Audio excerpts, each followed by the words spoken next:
This summer, one man in a world.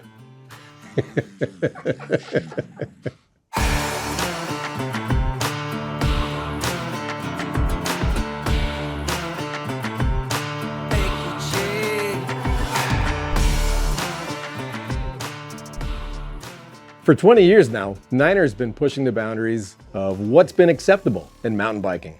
And then about 13 years ago, we entered the gravel scene and we've become a major force. We're still here. Wait till you see what we have next.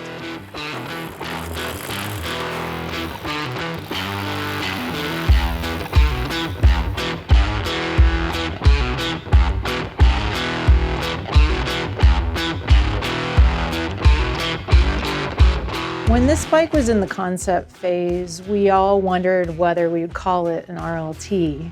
But the more we tested it on the gravel roads of Colorado and the single tracks, we knew it was something different from the RLT series.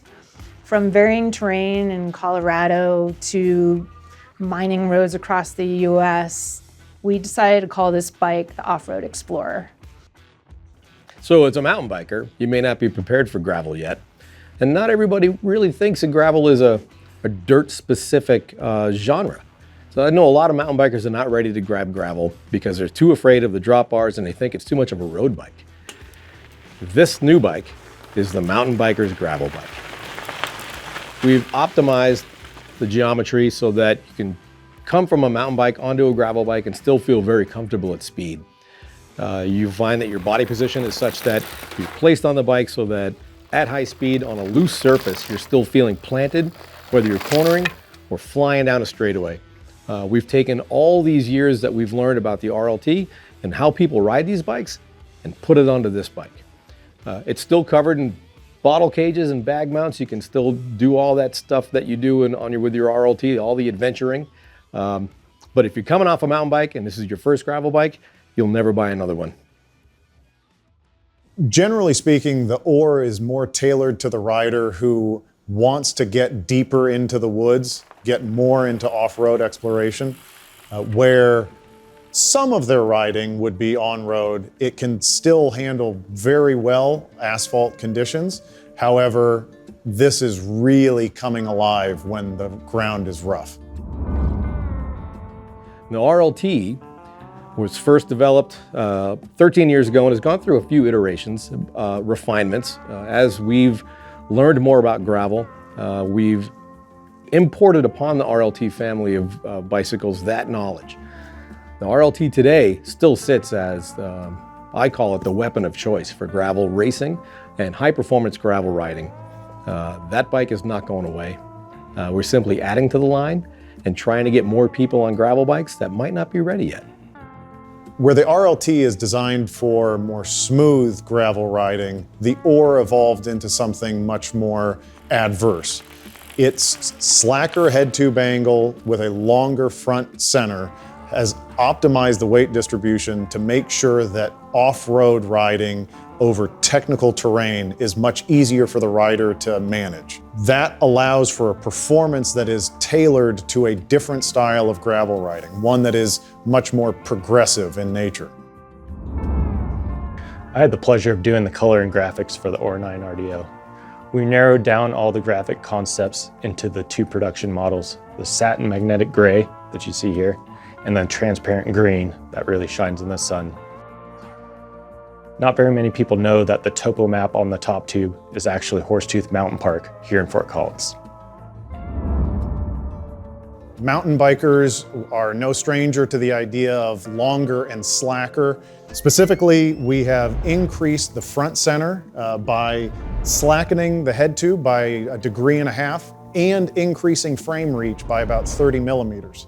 In doing so, we have kept the rear center or the chainstay length the same. What that's done for us is it's modified the ratio of the front center and rear center and how the rider's weight is distributed between the rear and the front axle. It has decreased the weight that is applied to the front axle, essentially allowing that front wheel to float over more rough conditions. By increasing the front center, however, you would look at the geometry table of the oar compared to the RLT, for example, and see that the frame seems much longer, much bigger than its RLT counterpart. That isn't taking into account the stem handlebar combination. For the oar, we have opted to go with a shorter, correspondingly shorter stem, which does two things. It makes the ride position almost identical between the RLT and the oar 9.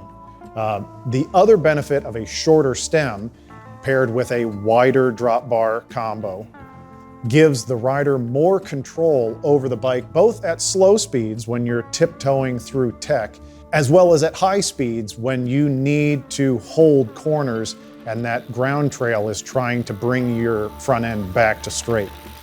By slackening the head tube 1.5 degrees, it also gives the benefit of increasing the trail. What that does is it creates a more profound self-righting ability to the steering. It decreases the tendency for the bike to become perturbed by impacts or techie sections of trail. It makes it so the bike tends to track much straighter. The oar is an RDO or a carbon frame. RDO stands for Race Day Optimized. In this case, we went through several carbon layups to optimize the strength to weight ratio of this frame. When looking at it compared to the RLT RDO, we have been able to, both frame and fork, reduce weight pretty significantly. The frame has reduced by 5.5%, but in doing so, with the optimized layup, we have actually reduced weight while improving stiffness. In the bottom bracket area, for example, we have increased stiffness of this frame by roughly 28%. And the same story goes for the rear triangle, the chainstay stiffness. And head tube stiffness has also increased, but roughly about 11.5%. The fork, given that it is a new fork rather than the RLT, we have made this frame suspension corrected. And in order to do that, we had to create a new fork that follows the same axle to crown measurements of common gravel suspension forks. With this new fork, we have also reduced weight by 7%, but actually increased the compliance of that fork pretty significantly. This new design allowed us to take a step back, understand what the benefits could be if we made a change. And in this case, a notable exception would be the fact that this is a through mount brake mount rather than a standard flat mount brake. There are some benefits to the through mount. What it does is it allows for an easier alignment process, because flat mount brakes have your clamp bolts situated pretty much directly above and below your caliper body. Through mount allows for a much easier procedure, so you aren't tripping over yourself while trying to service that.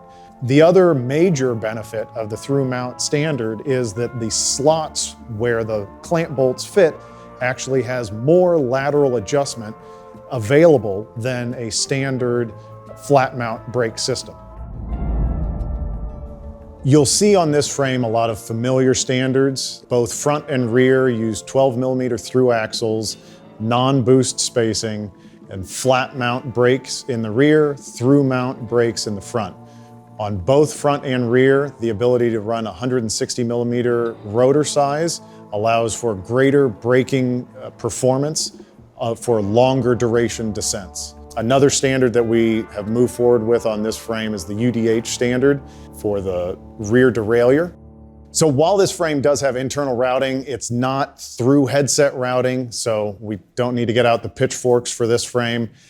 It allows for fully guided routing, so it should be extremely serviceable whether you're choosing to run a front derailleur or not. It is 1x and 2x compatible. So both for front derailleur, rear derailleur, brake, and dropper post. We have guide channels for all of those routing options. So in closing, thank you so much for taking the time to watch this video. Do me a favor, get your ass out on this bike. You're not going to be disappointed. And don't forget to pedal, damn it.